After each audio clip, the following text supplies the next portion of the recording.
What is up, Thrive fam? CJ Finley here again with another episode of the Thrive on Life podcast. And today I have a good friend of mine, Mr. Ty Morris. He just flew into town last night. We were both going to be attending HBLT, which I'm very much looking forward to. And I had to bring this guy onto the show beforehand. He is somebody I look up to in a lot of different ways. Being a father, one of them, because that's something that if you've listened to this episode, you know that has been something I've really invested into this year, and he's a little bit ahead of the game when it comes to that spectrum. And before we get into it today and all the things that we're going to go over, I just want to know, how you doing? We're great, man. Austin, this is my second time down here in about a month and a half. What a city. Yeah, what a city. I believe the hype, man. I wasn't sure I was going to believe the hype. And you know what? When people are saying like, okay, what is the hype about? It's about the people.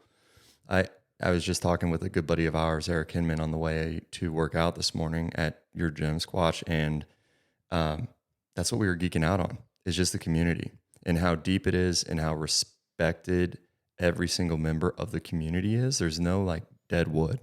Everybody's bringing something else to the table. I think everybody has like levels and depth that a lot of other cities don't have in terms of either what the business that they're running, their level of fitness acumen, because that's a lot of the world that we interact with. So pumped to be back.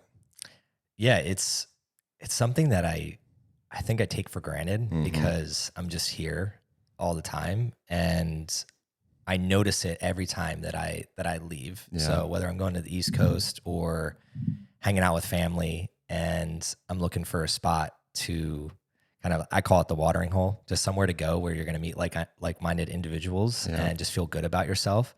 And it's something that was started in 2020, like in a time when like the world was going the opposite way. It was, nothing was happening. So I think that just initially attracted individuals that really, really value relationship and connection. And I think when you start with principles of that, it just extends. When you bring in people that care about connections and relationships, and that's one of the things we're going to touch on here today. And I'd love to start with your story and how you were a professional basketball player, and maybe how the opposite of you coming to Austin and like being connected right away, because you played overseas. And it's something that when I was looking at your history, I was really infatuated with, because one of my dreams as a kid was to play professional sports and potentially like go overseas. I was a soccer player,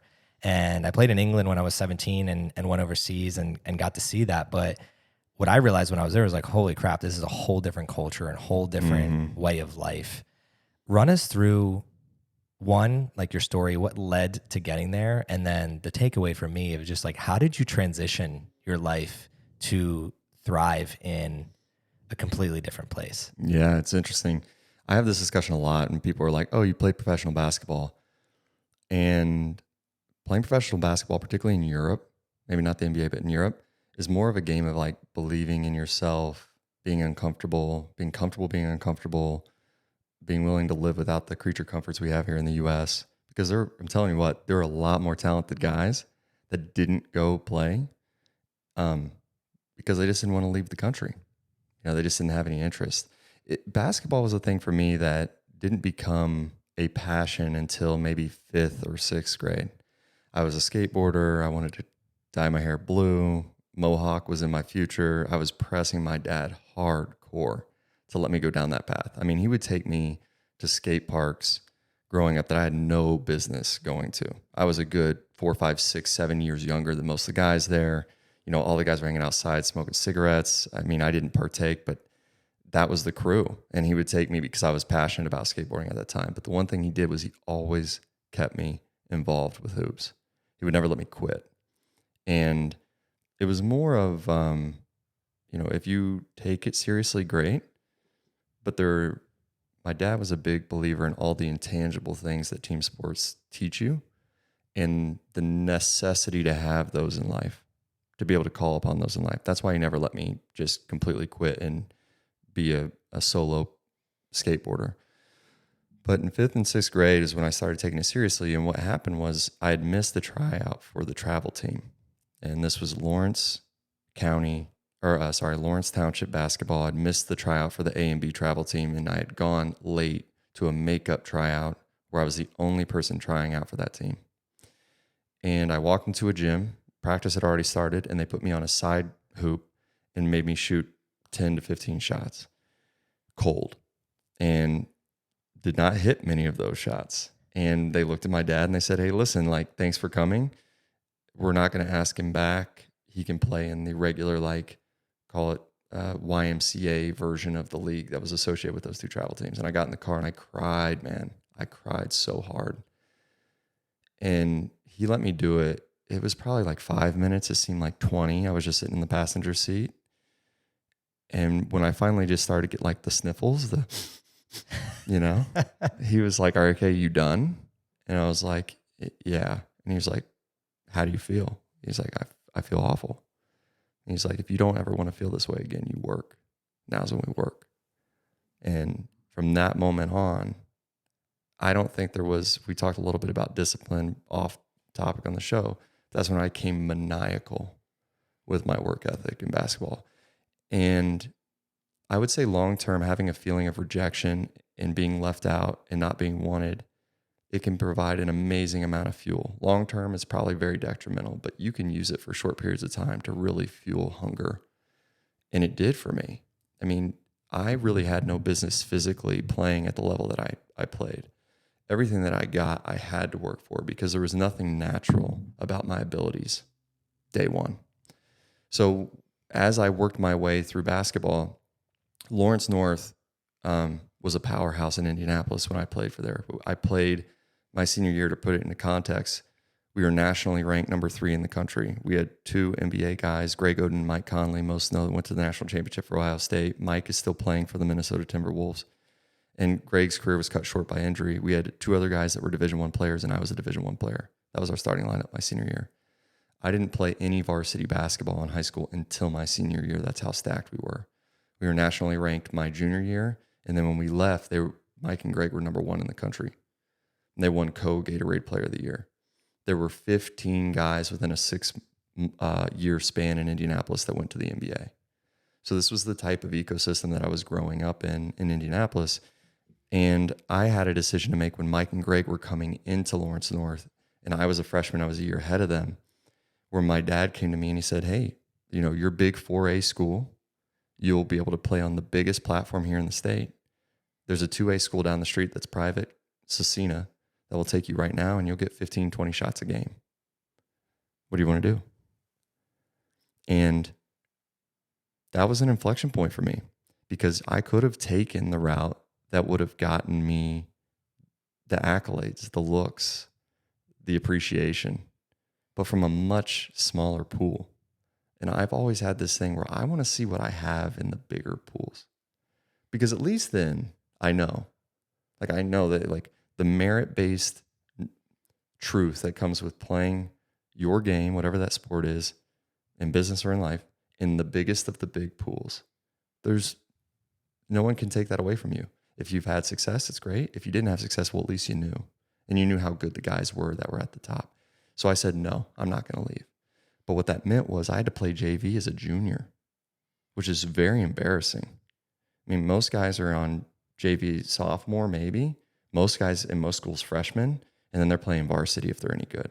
For me, I was playing JV as a junior, dude. So, and by the way, moving to my senior year, I was coming off the bench until midway through the season when Mike got hurt. So all this is to say, I didn't get a lot of high school looks. But what happened through that process of being at Lawrence North High School and in that environment of playing such great talent day in and day out was in between my junior and senior year, I broke away from that group and I played on my own AAU team where I could get the shots and I could be the man. And what happened was I grew into myself, where I basically had no varsity minutes at the high school level and had multiple Division I offers coming out of that summer, to the point where the high school coach at Lawrence North was like, I guess I have something wrong. Like, this guy needs to be playing. Okay.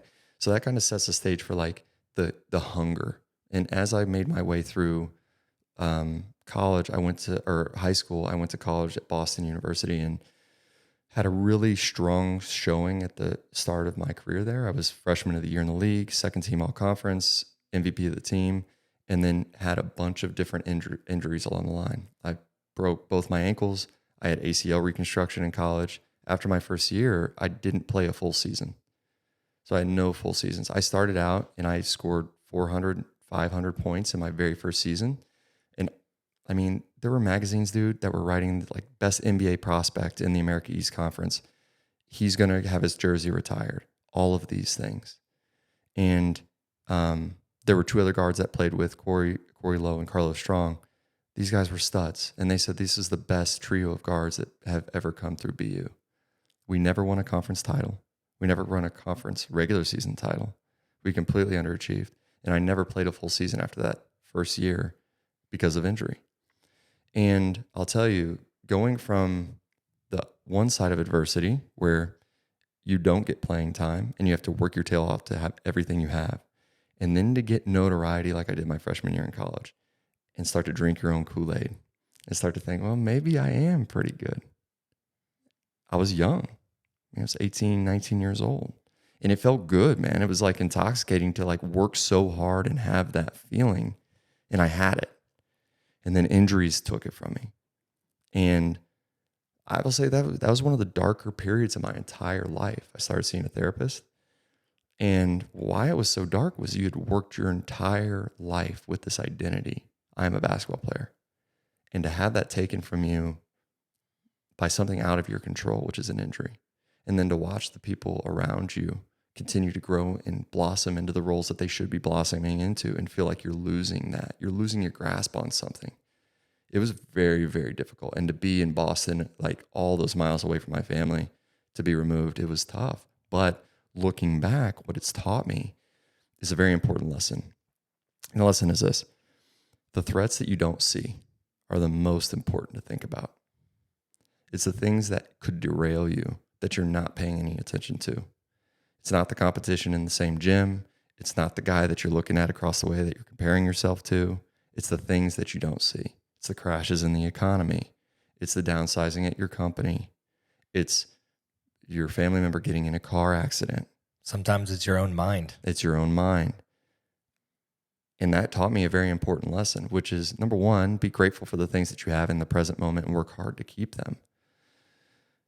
But also understand that like there's always work to be done. You never have arrived. And that's at that moment what kind of made me turn insular and start to really, really appreciate the process of just getting better. And so I never had a dream of playing professional basketball. What it really turned into was this dream of just being the best that I could be and seeing how far that could take me. And luckily it did take me to professional basketball. And the story about that is, so I graduate college my senior year, and I hired an agent. And how it works, or how it worked back then at least, it's not that long ago, but I haven't stayed up on the way that the circuit works now. But when you graduate, you hire an agent, and typically during the summer they will find different camps, different tryouts, pro-ams, things for you to get exposure with a similar group of guys that are at your level. Some NBA guys, but mainly like top tier European guys, mid-level European guys. And they'll bring in coaches and they'll have exposure camps and things like that. And that's what I did. The agent that I had at the time seemingly had a relationship with a team in Slovakia, Bratislava, who he had previously placed players with. And they needed a point guard post the year after my senior year in college. And I don't know actually what was going on because I didn't know the facts, but what it felt like to me as the summer progressed was that this was the only team I was hearing about. This was the only team that had interest. This is what they were going to pay me. This is how the setup was going to be. Almost like it was a foregone conclusion without my decision that I was going there. So when I started to ask the more difficult questions about, okay, tell me more. Like, what is it about this team? There's the world is a big place. There are a lot of leagues. This is the only team. And I didn't feel really comfortable. I didn't trust the agent at that point, so I ended up firing him. Well, the problem with the timing of the firing, it was like late July, early August, and all the teams in Europe had already filled their roster spots. So basically, I had to wait. So now there's this gap from August to like January, December, where they start to pick up new guys because they cut guys in the middle of the season. What am I going to do? So this is when I started to go into real world, Ty. My grandfather, old school cat, 40 years at Caterpillar, like retired with a Rolex, engineer, amazing and admirable qualities, hard work, grounded values, all of that, but not in line with the world we're living in today. And he was crushing my dad, by the way. And my dad was my best friend until, he passed away a few years ago, but he was crushing him. What is Ty doing? He needs to go get a job. This was all this basketball stuff. How much money is he even going to make anyway? He needs to go get a job, start his career, find a lady, all those good things, because that's what was in my grandfather's mind. And my dad sheltered me from a lot of that. But once I had fired my agent, my grandfather really stepped in and was like, okay, I'll support you. Like, go back out east, go to Boston, go to New York, start to travel up and down the coast, work on your network, see what opportunities they have for you. But the problem was it was 08, 09, dude. The market had melted down. Finance, there was no jobs. Unless you came with like straight A's out of an Ivy, you were not getting a gig in New York or Boston. And I made it to a couple finals rounds, but thank God I didn't get hired. I mean, I was very close, but I didn't make it. And so I came back to Indianapolis, call it October of that year post-graduation, and I'm playing in a pickup league at a local rec center. And I'm still in shape. And there's a guy that I played with my senior year. His brother was now the video guy for the Indiana Pacers, and he was in the same pickup league. And little did I know he was kind of watching the way that I moved. And he had a good buddy that worked in Philadelphia as an agent that represented European basketball players. And he said, dude, you got to give this guy a look. Like, here's his tape. He went online, found my highlight tape, and he's like, he's still in shape. He needs to go play. So I have an interview set up with a money manager in Indianapolis. I'm walking in to the interview, and I get a call on my cell phone from a Philadelphia area code. And I pick up the phone, and it's this agent. I will never forget it. And we're sitting there talking. He says, look, we have this opportunity for a 10-day tryout for a team in Cluj-Napoca, Romania. You have 3 days. Make your decision. That's when you got to go. And I walked into this interview, and I was polite to the guy that brought me in. But he and I both agreed that I didn't need to be in a dark hole somewhere as an analyst, that I needed to be in front of people. So it wasn't a fit. And I agreed it wasn't a fit because I needed to go play hoops. So I left 3 days later and went over to Romania and started playing. Now, when I left, okay, the furthest I had been away from home was Boston. I mean, I get to Germany, the layover's in Frankfurt, missed the flight because the flight out of the U.S. was delayed. It was a 36-hour travel day for me. The furthest I had been is Boston, 2.5 hours, man. So I'm in this airport in Frankfurt. I know I'm going to be delayed. I know I'm going to arrive in Cluj-Napoca, Romania at like 2 a.m. But I'm like, okay, it's part of it. Like, deep breath, you'll be all right. And I land in Cluj-Napoca, and I'm trying hard to not like over embellish how bare bones this airport was. But think about like a metal building with a few doors and windows, concrete floors, and basically nothing inside but a couple kiosks and a couple of numbers that highlight where the gates are. I mean, this is not cosmopolitan modern airport living. I pull up, you basically get off one of these giant jets and you walk down the stairs and you're walking on the tarmac, walk into this building. It's like a warehouse. And it's not a knock. It's just the way that they were doing things over there. And when I walk in, nothing is open. 2 a.m. No lights. There's one giant human being standing in the lobby of this airport, and it's the team manager that's coming to pick me up. The guy that I would end up living with, and he and his family in like a commune setup apartment. And massive dude, 6'4", 250 to 275, hulking guy. I'm like, okay, here we go. So I walk up and he speaks broken English. He's like, hey, like, we'll go get in the car. We'll get you to their hotel. I'm like, yeah, great. So I hand him all my bags. By the way, I have a few bags because I'm going to be there for a while. And he just like picks them up, put them on his shoulders like they're just grocery bags. He's super strong. We're walking outside and I'm like, okay, this guy's got to have an SUV or something. This guy's massive. And we get to the parking lot, the pay to park parking lot. And we're walking through and I'm like looking for these SUVs. So I'm not really seeing any big cars. And we roll up on this car and it's like a Fiat.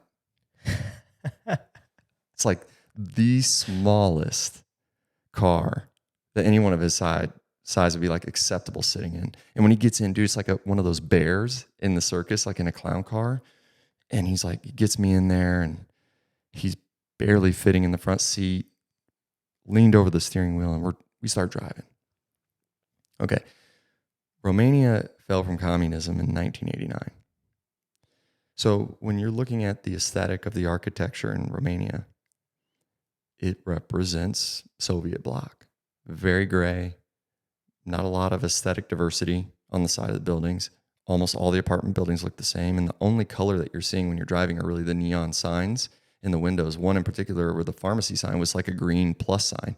And you would just see that periodically. But there was no color, barely any lights. And we're just ripping down this road in Romania. I'm like, okay, where am I going? What am I doing here? There was nothing Americanized about the experience at all. We pull up to this hotel and it basically looks like a industrialized frat house is the way that the hotel looked like when we walked up to the side of the building. And when we walked through the door, there was no like front desk. There was just like a wooden podium that you would have in elementary school where the teacher would stand behind and tell you what to do.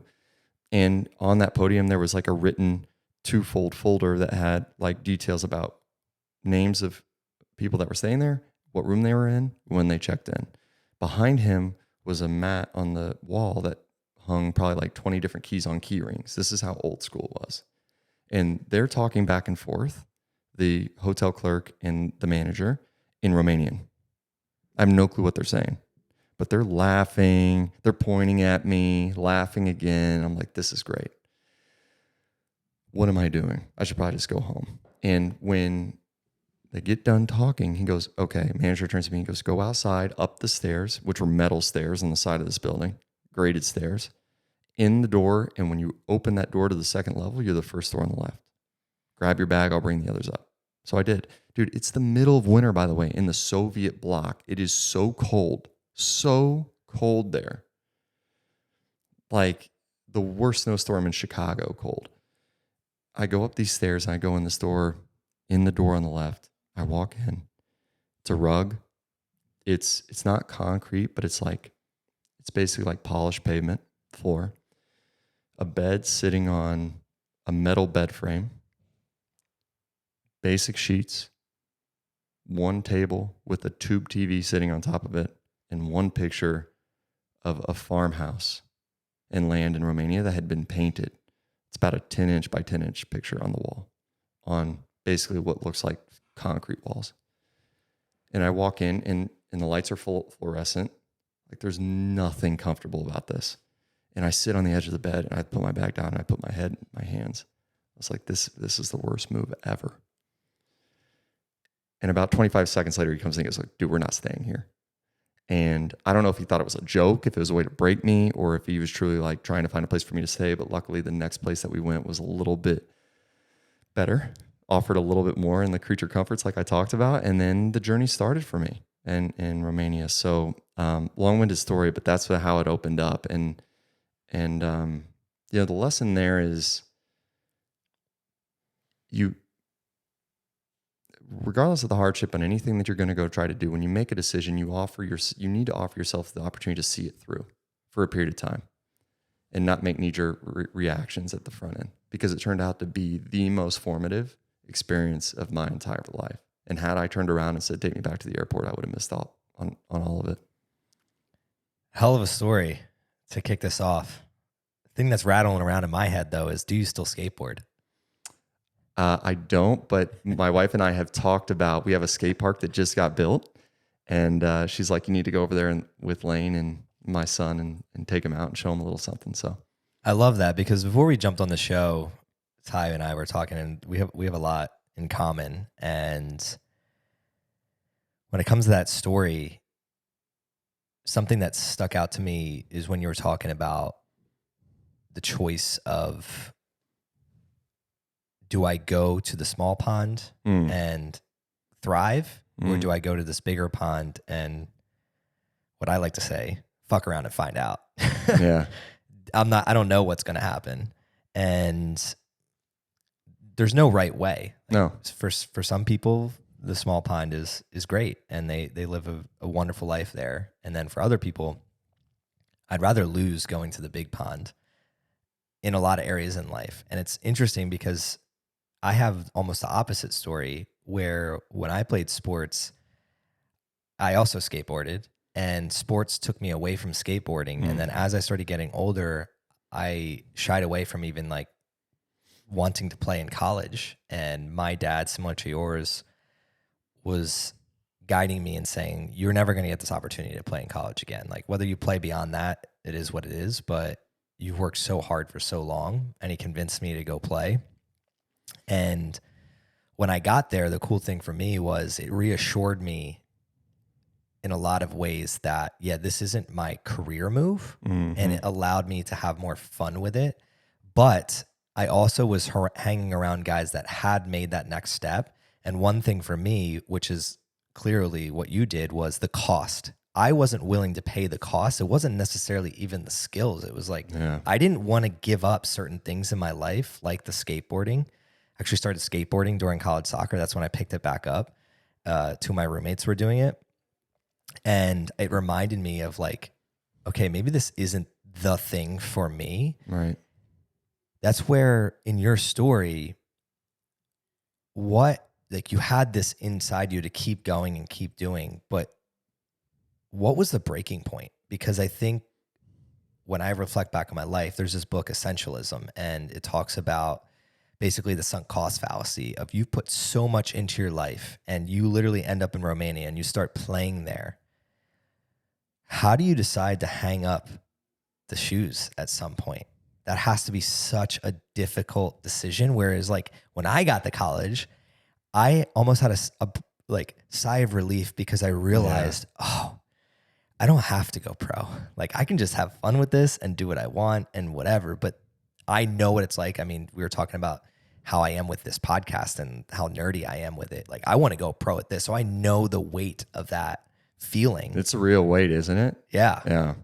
How do you do it from however many thousands of miles away you are, where you went so far to get there that you start looking in the mirror and saying, maybe it's time? Like what did that look like? Like you were wonderful at telling that the first part of the story, but what did it look like in terms of getting out of that? Because that was your identity. And I know a lot of males out there struggle with that transition.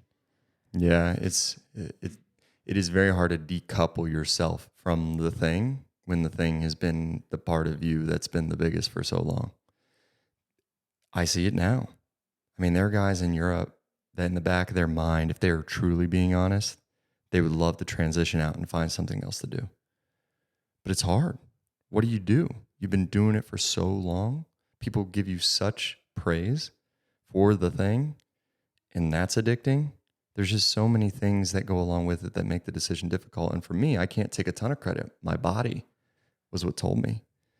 You know, I had 2 ankle reconstructions in college. I had an ACL in college. I had broken my hand in college, all of which caused me to miss time. Then I get to Europe and I play. That first year, we were lucky enough to win the championship. Then I came back and tore my ACL for the second time in that second season in one of like the Euro Challenge, Euro Cup pool games. And then I rehabbed, and then I came back my third year and was chasing a loose ball out of bounds and tore a bunch of cartilage in my knee chasing that loose ball. And when I went in to see the doctor after that, it'll be third knee injury / surgery, he's like, dude, it's like, this is not a good look. You're early 20s, like your knees like mid 30s, 40. For basketball players, not regular humans, this is like 50. Like your regular human walking around, like you're going to be in bad shape if you keep this up, right?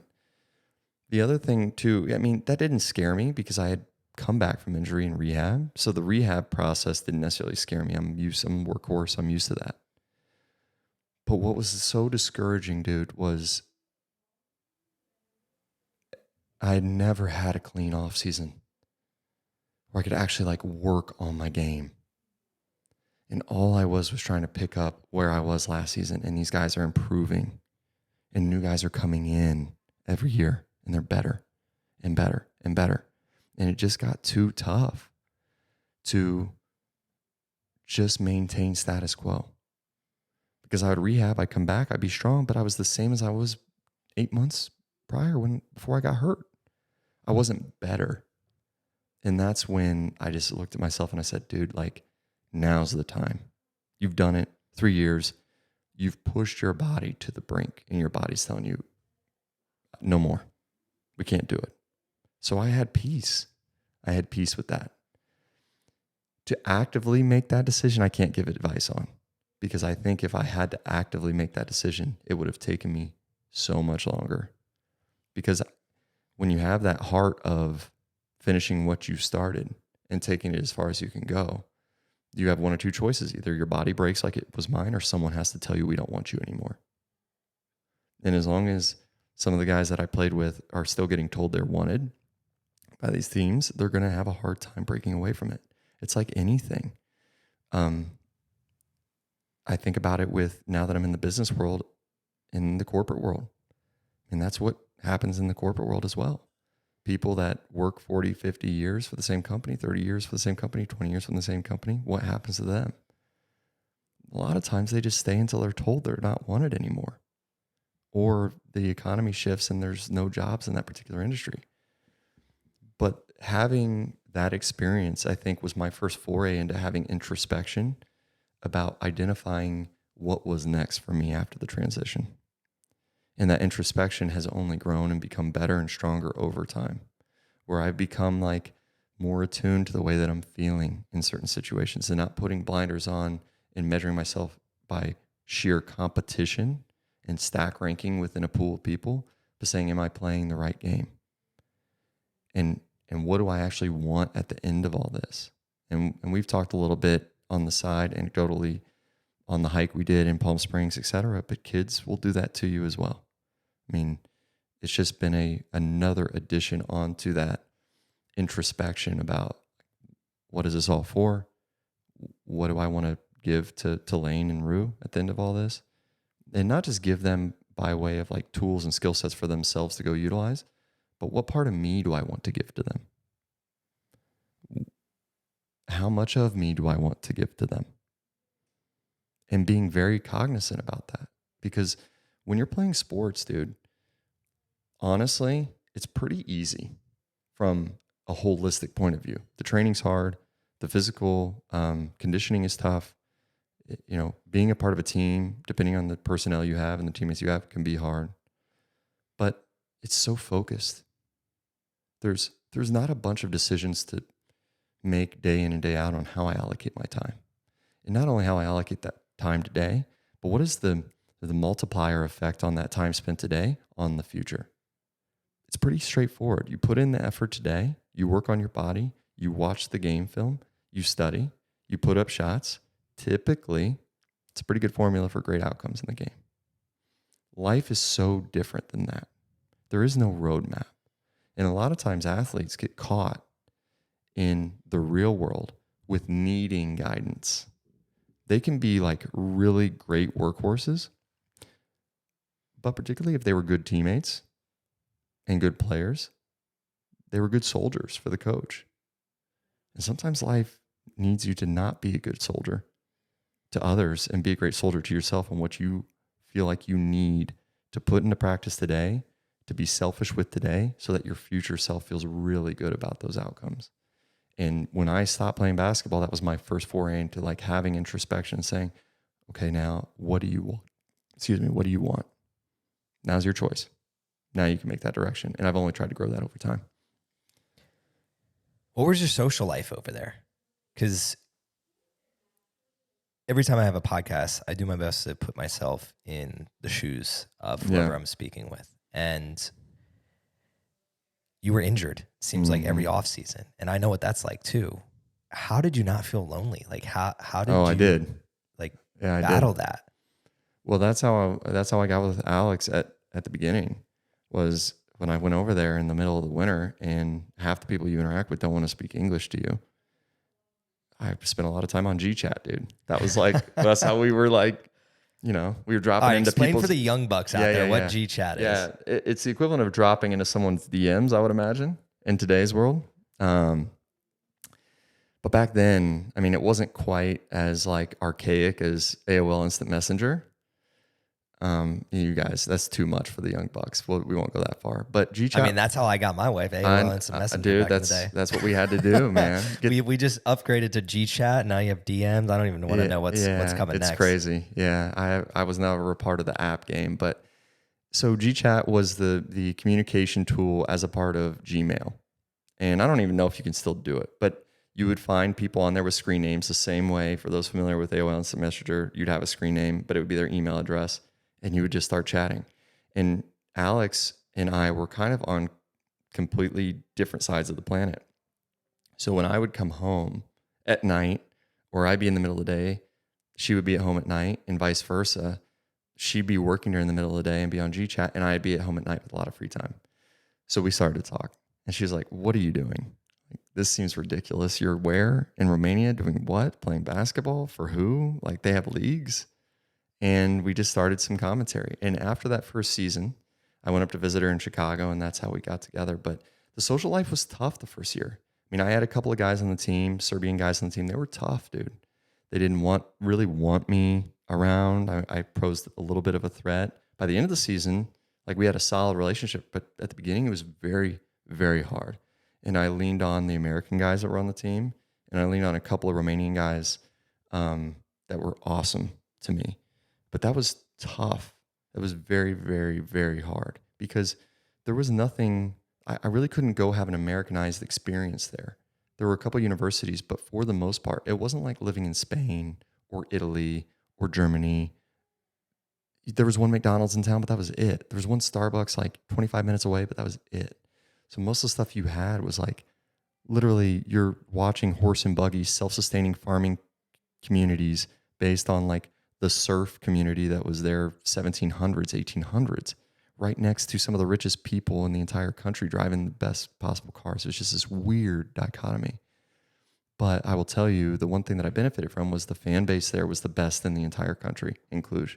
So they love their basketball players. So over time, when being there 3 years, they made me feel really at home. I didn't have a cell phone. Well, I didn't have an iPhone. I had one of those Nokia like snake phones where you had to push the 1 3 times to get to see or whatever. And the thing coming back home that I really appreciated and what was formative about that experience in Romania was it was a very poor country, relative, and that a lot of people enjoyed the simple pleasures in life. And things were a little bit slower than they were in the States. And you could feel the cadence stepping off the plane in the US when you got home. And I won't say that I was like holier than thou. Like, I didn't jump right back into, instant gratification that US is known for, but it at least helped me see the feeling.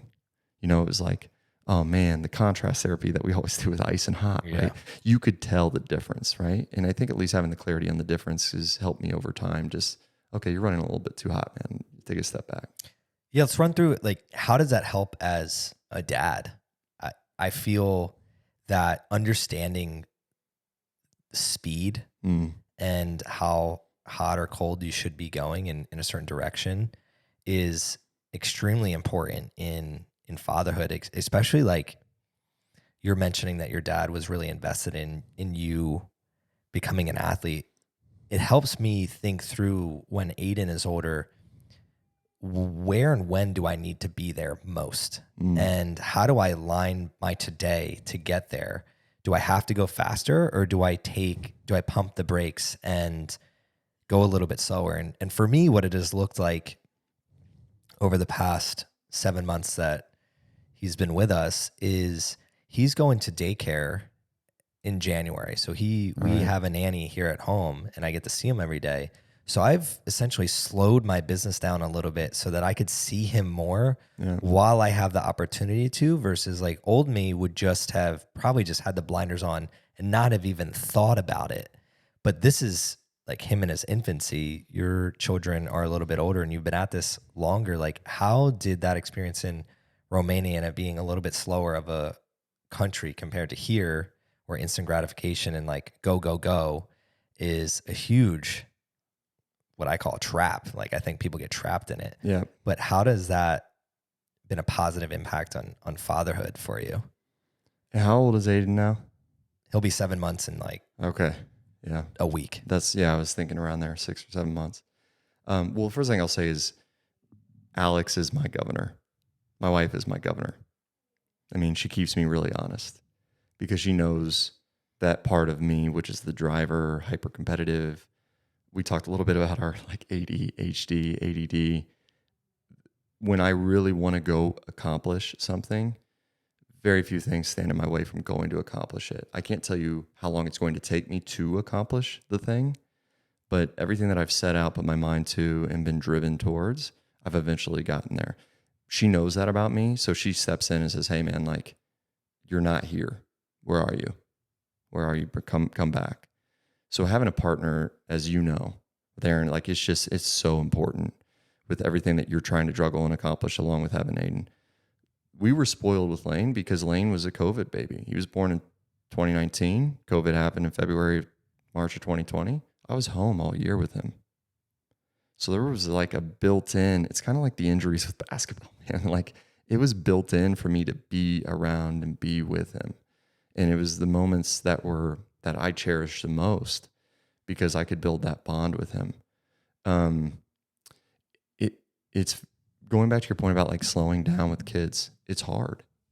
It's like, I think one of the more difficult things that I found in life, which is this muscle that I've used to work to help me accomplish so much isn't necessarily a muscle that needs to be worked to accomplish the most I can with my kids. Yeah.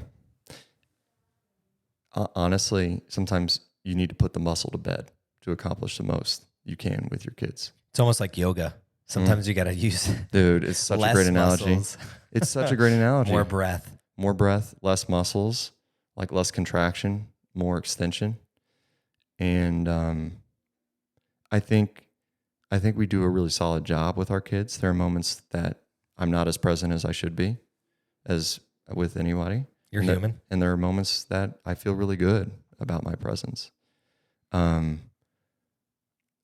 I don't have a solution other than, I think, periodic non-negotiables with the family are the only way to stay grounded in the moments where you're going high octane at work. What does that look like in practice? So in practice is I take my son and daughter to school every day. That's a non-negotiable pretty much for me, because I have 10 minutes in the car with them. I can send them off on their day. I can look my son in the eye and say, "Hey man, like, you're going to rock it today. Where are you at? Like, look at me. How's your head? Like, you feeling good? This is what we're going to do." I'm going to outline what's going to happen that day for him, who's going to pick him up. My wife is really good at that communication. But it's a way to set the intention for the kids for the day. And I want that. Now, there are days where I travel on the road and I can't be there. But if I'm in town, 95% of the time I'm dropping them off at school. And they know that. They know. That's empowering to them. Yeah, they know that. A lot of times Alex and I are having breakfast together with them in the morning for the same exact reasons. If we're in town and work is not in the way, we're picking them up from school together a lot of times. I love that. And they get to see us both interact. There was times where my parents, I didn't see them interact a lot. And one of the things Alex and I want to try to be cognizant about is how can they learn their relationship management through the relationship management that we try to show them and exhibit, not just tell them about. I mean, that's so like what you're talking about right here. I mean, I look for tips and advice from so many people out there, but that unlocks something, because if I think back to my childhood and growing up in the 90s is a lot different than now. The internet and the ability to be remote and flexible is just wonderful for being a man and a woman. My mom would cook us dinner. They'd take us to practice, and then when I got home, that's when I would see my dad. So the whole like get in the car together and go do things was rare. Didn't happen much for me either. And by the way, they were doing the best that they could. Yeah. Right. So, and it doesn't always need to be like rainbows and butterflies either. I think a little bit of the edginess and the reality of the world is good to expose them to. But we try. And And I would say the last thing that I can't take credit for that my wife has implemented a lot is a lot of advocating for themselves and creating individuals instead of reliers on their parents. So an example of this is every night before Lane goes to bed, we do affirmations every single night. We won't, either my wife does them or I do them, and we won't leave the room until he does them. And we won't leave the room until he does them. We can't say them. So some nights he'll go, I want you to say them. And I'll say, no, you're going to say them. And these aren't the hardcore things, but they're basically this. And he has some flexibility at the margin to add some like humor and like some color in there. But it's basically like, I am kind. I am strong. I am brave. I love my family. My family loves me. And I try really hard. And we do it every night. And he'll say some other stuff in there too. But now it's getting to the point where he wants to say it. And if we don't say it, he's like, well, we're going to say the things before you get out of bed. And so that's one example. Another example is helping him feel the emotions that he's feeling, like my dad did in the car when we were talking about me getting cut. And then helping him evolve and create the tools necessary for him to deal with those without us being there. Because I think if one of the things that I would have to take away from my struggles when I was in college and I was not playing and I was hurt and all that was I was not equipped mentally. You didn't have the tools, and tools are based on repetition. If you don't repeat them, you're not going to be able to pick them up and use them when you need them. And if you're already starting this young and the repetition in it, it's just second nature. It's almost like a software at that point. It's just built into you. And I'll tell you something that was astonishing. That was like two things that have happened in the last 2 weeks that have been two of the proudest moments of me as a father. We're doing some yard work in the back. We're getting like pavers put in and concrete put in. And one of the dogs got out and there are like paw prints in these concrete pavers. And I was frustrated about it.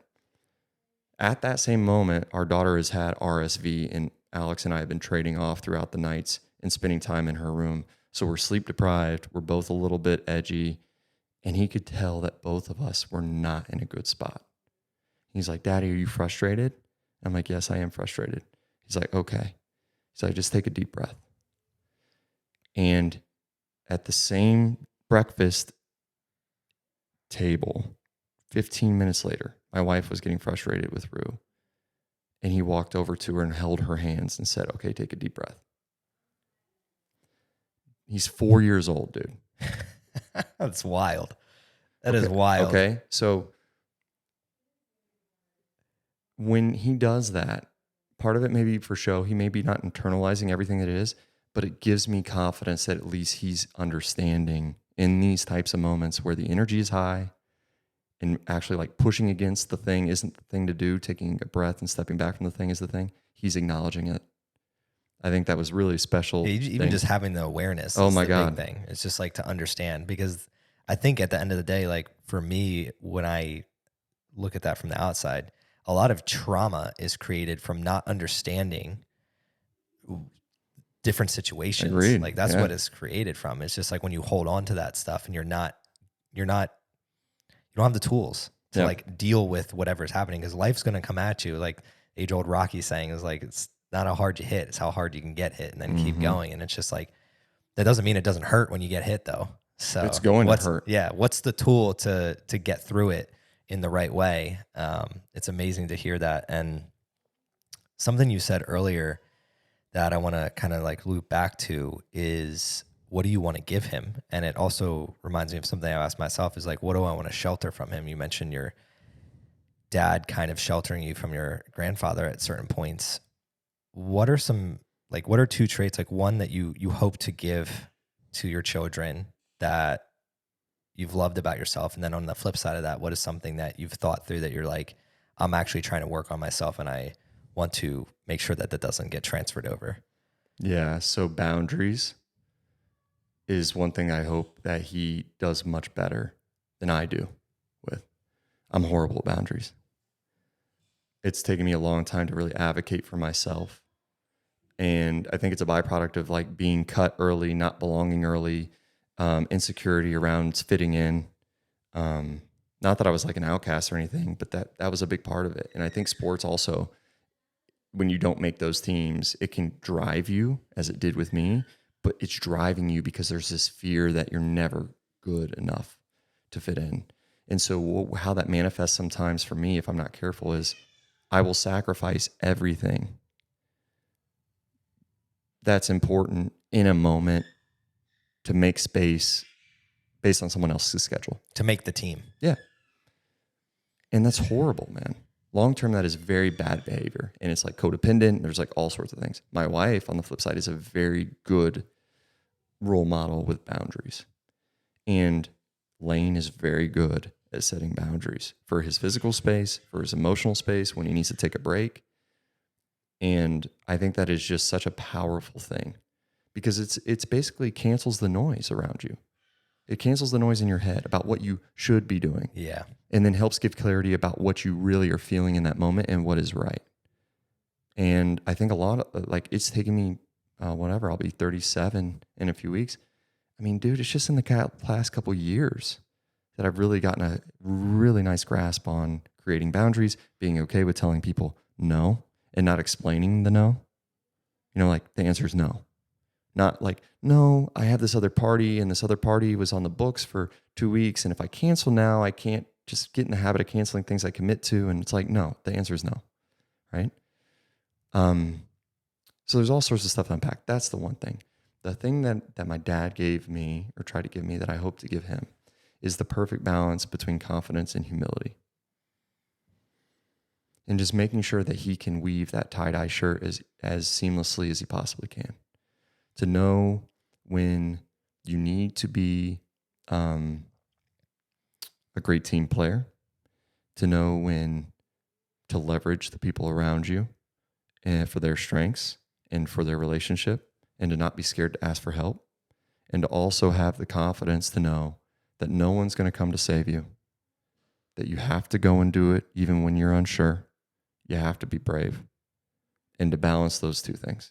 Because if you can do that in this world, dude, you can do anything you want to do. Most people they can't. They either let the world walk on them and they're too humble. They're apologizing for everything. And it's interesting. I think the world actually, we cater too much to that. Like, I think too many people fall in that group. Mm-hmm. And that's how we got to this world. I think too many people, like, because we're taught to have humility and be humble, but the reality is, like, closed mouths don't get fed. No. And there's a lot of closed mouths out there. I've noticed that after having to move away and like fend for myself and just seeing the complacency from other people, when in reality they think that that, like when you mentioned right, is like, oh well, I'm being almost like reserved in a way, and we're just not taught that. No. The confidence side of how to do that in a great way. So I love how you're talking about that. The assertiveness. And it's not necessarily an assertiveness when you're fully sure, because I don't think there's a lot of bravery in being assertive when you're fully sure. It's the bravery in the assertiveness when you're not quite sure, when you're 50-50, but it feels right. And we're going to take a shot and we're going to see.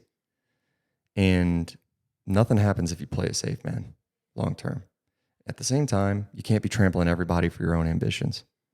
And you need people to succeed. It's just the way it is. Relationships are important. And I know you're huge on relationships. I'm huge on relationships. It's just not bending at the will of those relationships in lieu of the things that you're trying to accomplish in life. And so I think that balance, if I can give him that balance as a father, and make sure he has all the other intangible things, he's kind and all that, but if he could have that skill set, man, I think that'd be a success. And what it reminds me of is he's just going to watch you. So if you're working on that in your own self, yeah, exactly, he's just going to watch that, and that's how he's going to navigate. Because saying and doing are two different things. Completely. So if he watches somebody that really cares about those two things, like you're talking about, then it's going to happen. It's almost like a guarantee for most. So it's awesome. To hear you talk about this. I've learned so much. We're getting close to wrapping up here. And towards the end, I always ask the guests kind of like what they're working on and Yeah. what they're passionate about, and just really just give you the floor to kind of take a couple minutes here to talk about what it is that you're doing out there in the world right now, so that anybody else that's listening to this could potentially get involved and connect with you. So we haven't really touched on like, Yeah. I don't Which like I'm the glad. question, I mean, this has been what great. do you do? This has been great. Yeah. It's No, not a question that I ask here. It's more towards the end. We just give you the floor to kind of describe what's feeding your flame right now. Maybe somebody else out there could yeah. benefit. Yeah. For me, I've done a lot. I made a lot of transitions in my last 20 years after basketball. So I've worked in a bunch of different industries. What I'm really passionate about, in terms of what I share on any of the social platforms, the public platforms that people will watch me on, has very little to do with the technical aspects of any one job or any one business that I'm either starting or involved in. What it has to do is what we've talked a lot about today, which are what are the evergreen foundational pieces that we need to spend more time on that allow us to transition, migrate, and be successful no matter what it is that our heart's desire we want to do in 3 years, 5 years, 10 years from now. The thing that I've understood about myself is that I'm an evolving creature. I don't fit in a box. I refuse to be defined by what it is that I do, air quotes. And a lot of the world wants to put you there. And the reason a lot of the world stays there is because they don't have these migratable tools that allow them to be successful outside of that one area. They've learned how to build that one widget. And when that widget goes away, they haven't worked on how to negotiate, how to sell, how to build relationships, how to operate as a solopreneur, how to work with people. That's what I'm passionate about when it comes to things that I talk about on my social platforms and sharing with people. So if people are going to go out there and find me, that's what they will see. And the only message that I would have for anybody, and this is kind of words for myself, is like, regardless of where you are, that is just one use of the skills and the character that you bring to the table. If people are valuing you less than what you want to be valued as, all you have to do is change the setting. You don't have to worry about anything else. It's just the lens in which your skills are being judged. It's not the end all be all. It's not your value as a human. It's just you're in the wrong place with the wrong people doing the wrong thing. So just change the setting. And I'm talking about tools that will help people do that. So check me out. That last part reminds me of there's more than Slovakia. Yeah, there's more than Slovakia. That's the tagline. I love it. There's more than just Slovakia. There's other places out there that will love and appreciate you. And that one really hits home because like when I grew up in the Northeast, and then I went to Nashville, I went to Houston, I went to here. If you don't like what's around you, you either have to change what's around you by changing yourself, and that's grueling. It's going to take a long time, or you have to change where your 2 feet are. And that's something that I did, and it was one of the best decisions I ever made. So it's cool hearing and talking to somebody that has had their 2 feet in so many different areas of life. And I look forward to learning from you more and more and spending the next couple of days with you. Last question I always ask everybody is, if you were to define the word thriving, how would you do that? Yeah, that's a great question.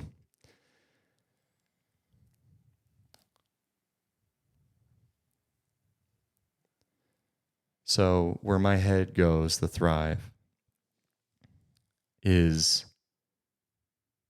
well, if you would have had me answer this question 10 years ago, there would have been a lot of external success metrics applied to it. And where I think I am today is thriving is being at peace with the performance you have in the world. What that means to me is that your performance is based on who you're doing it with, where you're doing it, and the type of work that you're doing it, and the Venn diagram that meets in the middle of those 3 things. So that's thriving, is being at peace with the performance you have in the world. Hell yeah. Gives you a visual of like how to, if you're listening to this, literally just map that for yourself. That's huge. If somebody listened to this and they want to reach out to you, what's the best way for them to do that? Yeah, Ty _Mori at Instagram is probably the best way to reach out. I'm on LinkedIn. I'm active on those 2 platforms for the most part. And yeah, just hit me up. Oh yeah. I always talk about the biggest takeaway I have at the very end. And for this one, there was a lot of them, but I think the takeaway isn't necessarily one thing here, but you went on like a 20-minute storytelling to start this episode. And the biggest takeaway for me is that's something that I want to learn how to do a better job of, because as the host, like, it's rare that I get to do that. I'm the one that wants to bring people on that can do that. But one, I want to validate you, and you were very detail oriented. You talking about like the picture and the painting in the Romanian hotel and the graded stairs. That is a very sharp skill that you have. So one, keep leaning into that, because that's really sweet. And then two, anybody else out there, I want to tell you that your story matters. So I want to also applaud you for coming on and giving yourself the grace to talk at length like that, because I think a lot of people don't ever give themselves the chance to do that.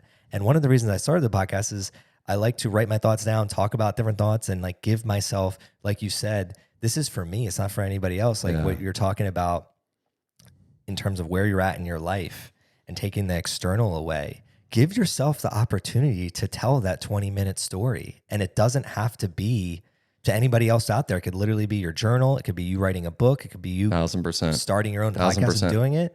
And that was my biggest takeaway, because it's hard to keep my attention, and you did it beautifully in that 20-minute span. And I just really, really enjoyed that. So I hope everybody else, this was fun. Everybody else out there, the best thing that you can do for Ty and myself here is I'd love to get that story out to as many people as possible. So if it hit home with you, and you know it could hit home with somebody else out there that you know, please share it with them. Give us that 5-star rating and review. That's how more people will hear us and reach their thriving life.